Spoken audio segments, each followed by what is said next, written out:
This changes everything for Oregon State next week. Will it be easy? No.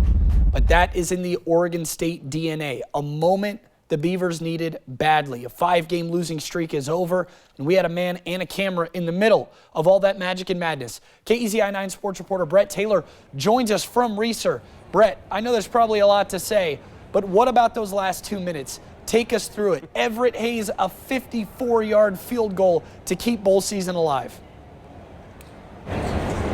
Yeah, wild adventure at Reeser Stadium, Cam, and for a senior on senior night to have a moment like that, Everett Hayes, a 55-yarder to put the Bees back ahead and give them that game winner. I mean, what a moment for him, a player that's dealt with injury, adversity, and at times throughout his career here in Corvallis, not even knowing if he would be a starter, getting his opportunity once again this year, his final year of his career as a Beaver, and to lay it all on the line like that. Oregon State, what a game just even in the final quarter. It really felt like we were about to see the same repetitive motions happen again. That pick six from Branson to allow Wazoo to retake the lead. We had seen this time and time again over the last basically month and a half. The Beavers blowing their first half leads again and again and again. It's one of the main reasons they were on a 5-game losing streak. But tonight they were not willing to make it a 6-game. Head coach Trent Bray said this earlier this week, and he repeated it again tonight. He has believed in this team all season long. This team has believed in themselves and their coach,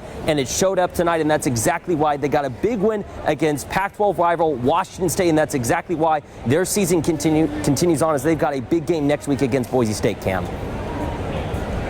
Yeah, Brett, I want to throw a little audible at you here. I didn't have this question initially planned for you, but you bring up that rivalry. Earlier this week, Jake Dickert comes out and says he doesn't see Oregon State as a friend, and he doesn't think that Oregon State should see them as a friend.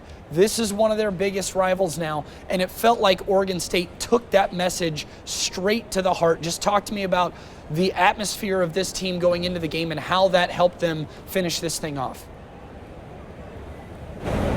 Yeah, well, if you ask Trent Bray, he said that Jake Dickert's message at the beginning of this week, it didn't matter to him. That was not something he was paying attention to. I think the players, though, they definitely took that message to heart. I mean, they came out of the gates flying, hitting hard, and making sure that Washington State took the message that they were going to take this game. History over the last several meetings between the Beavs and the Cougars has not been in favor of Oregon State. They wanted to change their destiny in this rivalry series. Tonight, they did just that, and for head coach Trent Bray, he told us after the game and after this win, he's always felt like this matchup between Washington State and Oregon State has been a rivalry match. He's felt like that exact same tone has been for any team across the West Coast. But when it comes to Washington State now, these are, of course, the two lone schools at the moment in the conference. So these games mean something a little bit more for Oregon State, and I think they're going to mean a little bit more for Washington State after suffering this heartbreaking loss, the second heartbreaking loss for the Cougs in the last couple of weeks. They're going to remember this game for a while, and for the Beavers, it's just a perfect send-off